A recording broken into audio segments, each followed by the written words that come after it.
The roosters are having a crow-off war. Good morning! That was Sundancer. He's our little rooster. I'll show you him in a little bit. He's so cute. He's one of the ones we hatched out. And there was Buck. Crow-off. So, good morning. It's beautiful out right now. It's already pretty warm. It's going to be in the 90s. And it's very humid, so I wanted to come out and get everything done this morning. Plus, I have a ton of stuff to get done in the kitchen today. Alright, try to catch everybody up a little bit, because I didn't realize it had been so long since I had put up a video, and then I looked yesterday, and it's been about a month. We've been really busy, so a few weeks ago,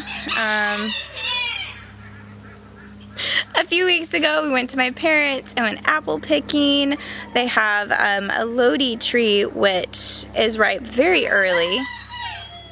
And the apples have to be dealt with really quickly. You've got maybe a week from harvest before they just go really mushy and you can't do anything with them. They're very, very tart, good for pies and things like that. So we got,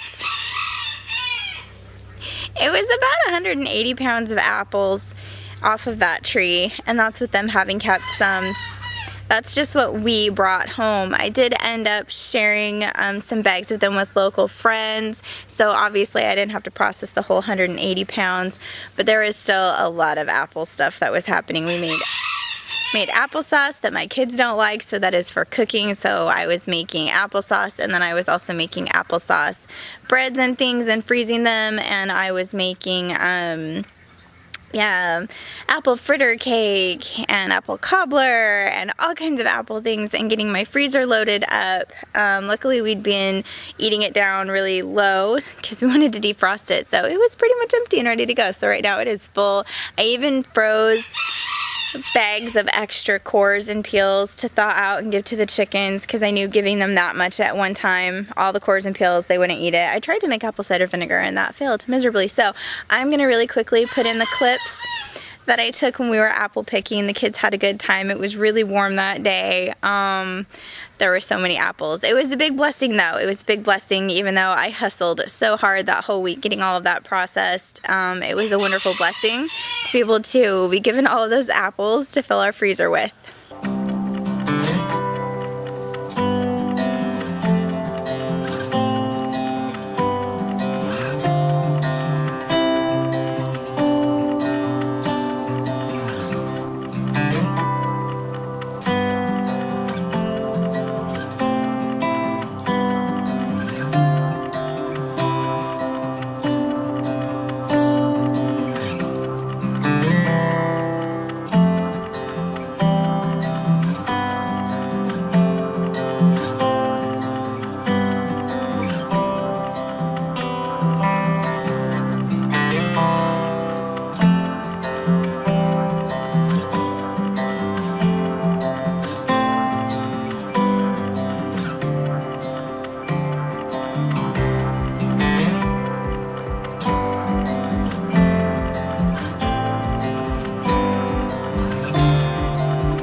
So that handsome little rooster there, that is Sundancer. He's one of our babies that we hatched out. All of these little babies in here we hatched out. He is a Millefleur, Duclay, and Red Old English mix. So we've got him and two hens that are mixed, and then that little hen right there kind of that just walked off. She is pure Red Old English. And then all the babies, they're piled in the corner. They're mixes and straight. I'm not sure which ones are which, honestly. That was kind of our last batch that we did because one of our hens had started to sit on eggs and then abandoned them. And we ignored them for a day. We're like, oh, we'll just have to go clean them up. And then on a whim, we checked them, and I think all but two were viable still. So we popped them in the incubator. So we've got a little passel of chicks over there. There's a little rooster stretching. But they're adorable. We love coming out and watching them Our garden is doing pretty well. We got a layer of straw down in here, and this is the one that we kind of built up with logs and stuff right out here along in the front, so it's nice and long. We've got our tomatoes going. We're actually getting loaded with tomatoes. Nothing has ripened yet, but I'm really excited. I did find a huge tomato hornworm on this tomato plant. You can see the damage that it did. I haven't seen another one, but I need to order one of those like black lights, the black light flashlights from Amazon, so that we can come out at night and check, just to make sure that we get them all. But there's tons of tomatoes down in there. The fun part is I don't remember which ones they are, so it's going to be anybody's best guess as they ripen to try to figure out what we've got. We've also got peppers planted down here in between the tomatoes. We've got a bunch of jalapenos coming on. Some are ready. These ones are really cool looking, guys. Look at that. Aren't they beautiful? Those are Mehmet's Turkish sweet peppers, and they may curl. And that was our other rooster. So they may start to curl, but they should change color. I'm not exactly sure how long it's going to take them to ripen. Here's another one of the Mehmet's, and then we have these cool little ones here. These are red Belgian sweet peppers, and see how it's growing upwards? I thought that was really neat. We've got another one of them right there. So we'll have some peppers. I was hoping to make some salsa with the tomatoes and the peppers. Oh, that's lovely. That deeper crow that you just heard, that is our naked neck rooster, Alfred. He has started to crow too and harass all of my hens. But we put these lines in to try to hold up the tomatoes, and some of them we zip tied on. But they're still just a hot mess, a complete hot mess. So we'll do the best we can. I'm debating coming out and pulling some of the lower branches off if they don't have tomatoes on them, so we don't have so much touching the ground, but I'm not sure if I should. So if you do that, if you pull off the lower ones, let me know if that's something that I should do.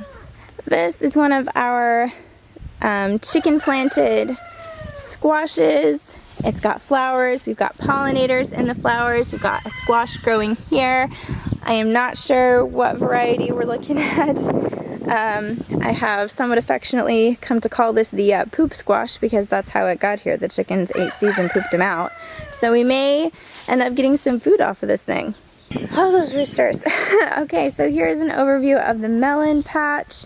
I think it's doing pretty good. We've got stuff growing. We've got flowers happening. These two big plants, these are not melons. These are actually spaghetti squash. And we do have some spaghetti squash. Look at that. Isn't that beautiful?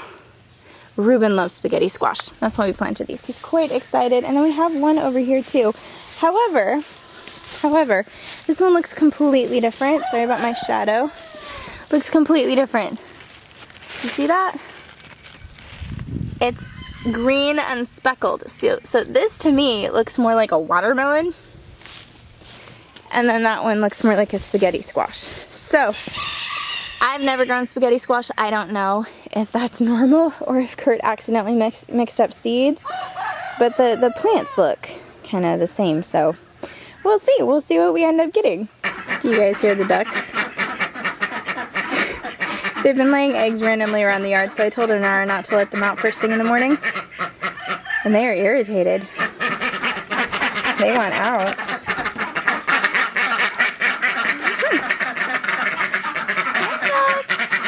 Oh my goodness. Okay. You want out. I get it. This is hilarious. There you go.